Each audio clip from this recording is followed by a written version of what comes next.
What's going on, Niner fans? This is JL103. I'm actually going, this video is, I'm kind of piggybacking off of what I watched last night with 49 Cents. If you're not subbed to him, go do that right now. Guy's really good, has some really good stuff. He was doing a breakdown of cornerbacks, and I thought about, actually, I was like, man, that's a really good idea. And he had actually some really good breakdowns of first and second round talent. So I decided to piggyback off of that and do some difference and actually do some nose tackles, because that's going to be a really big need for the 49ers. I know they signed Ian Williams, who they drafted last year, but just to make sure, you want to have nose tackle depth, especially in case anybody goes down. So here's the breakdown of some, and also the big thing is this is a very nose tackle line, D-line, O-line heavy draft. There's a lot of good talent coming out this year. Skilled players, not so much. There's quite a few good wide receivers, but the running backs, it's kind of light. Quarterback, it's very light, and so it's really big on D-line and O-line. But here's a breakdown of some of the big first name talent coming out. Got to get the notebook out. First person up I'm going to talk about is Hludowski's boy, Sharrif Floyd, out of Florida. 6'3", just a shade under 300 pounds in college, which probably means he's probably gonna gain about 20 pounds in the NFL, now having a proper nutritionist and everything. Big secret about college football, because they're amateur athletes, they don't get to eat as well as a professional athlete does, because they don't have the money to spend on it. In the NCAA, they're limited to about $40 of food per weekend. And for a guy who's 300 pounds or 250, that's not a lot of food. That's eating a lot of dollar menu. That's eating a lot of McDonald's. But he's 6'3", 297, really big destructive guy. Got a really quick first step off the line. Sometimes it looks like he's jumping a little bit, but he's very disruptive. I mean, he can shed tackles and everything, and really muddy up the middle. Florida was really hard to run against this year, and they had there was issues with just trying to get off the line, and he would disrupt. Now he would take plays off. That's going to be the problem. The main problem with a lot of these guys is that sometimes they take plays off either from conditioning or just they just didn't get. They weren't they just weren't into it. Also known as the Albert Hainsworth issue, but very disruptive. Going to be a top 5 draft pick. He's probably going to go number 2 or 3, depending on what KC does. Next guy, Sheldon Richardson, another guy. All these guys are 6'3". It's actually amazing. I was looking at it and reading all the measurables. Most of them are all 6'3", and a few are over 300 pounds, which is probably you want them a little bit over 300 pounds, just because they're going to be needing to shed 2 linemen at once, especially for the Niners, who are going to be running a 3-4. You really want that nose tackle to be sucking up about 3 to 2 linemen each play. And he's 6'3". Walter Football had him at 294. I would say just put him at 300 pounds.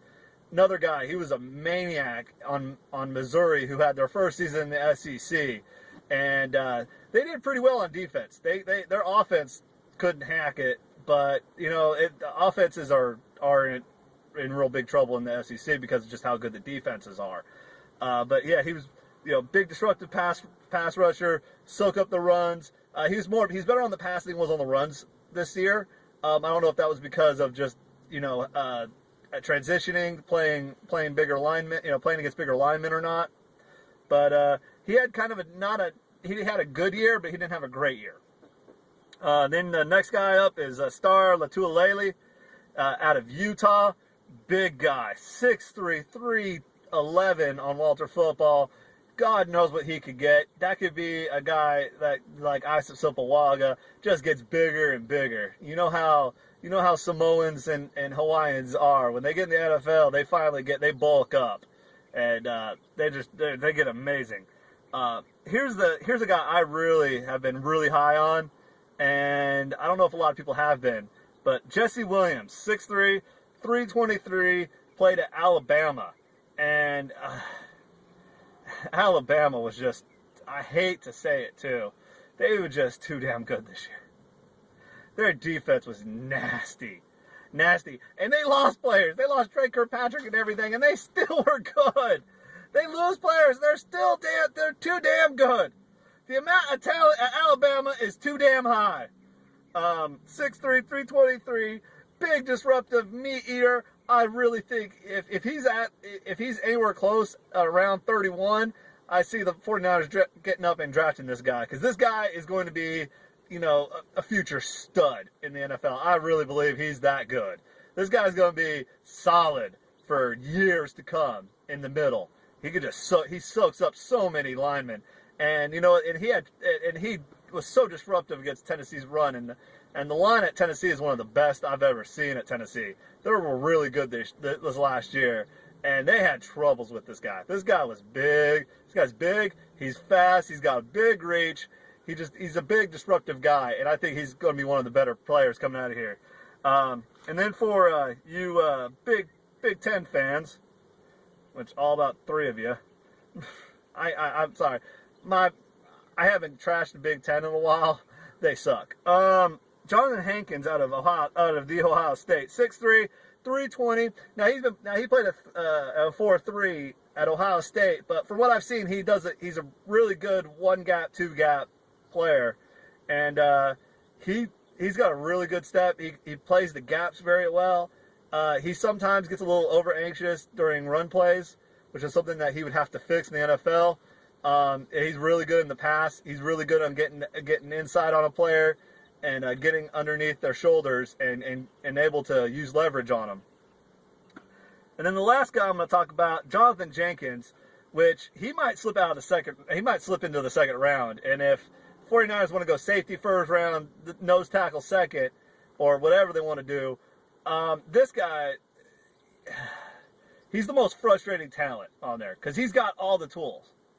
But the reason with Georgia players is for Mark Richt, for practicing, you know, everything that he's, you know, the God's gift and everything, he's this disciplinarian and everything, he has some of the most undisciplined and unproductive players come out of an SEC school. Quick, name all the really good Georgia players. I'll wait. Ooh, Champ Bailey. All right, who else? Right. Anyway, so he comes out of Georgia, 6'3", 359. Now that he could be a little bit on the heavy side. He might need to actually lose some weight. Once again, the guy's got talent. The guy's talented, but he's just a knucklehead. You know, him and Bakari Rambo, who's a really good safety prospect, if he just stays from being stupid. They got all the talent in the world, but you know, their technique sometimes comes under massive fire.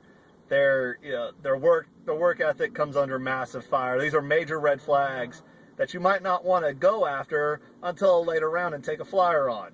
But you know, these guys, I mean, any of these guys could be a perfect fit for the 49ers. I personally would like Jesse Williams. If the 49ers are going to trade up and go after it, Sharif Floyd's going to cost a pretty penny. I would try to see if Starr gets out of the top 8, or if Sheldon Richardson ekes out of there, and try to go do that. If not, you know, there's other talent on defense that we could go after. But anyway, like, comment, see if you guys like this video. If you want me to do more breakdowns of it, go check out 49 Cents video. That thing was fantastic. A lot more better editing than me just on a camera phone talking. Anyway, this is JL13 signing out. See ya.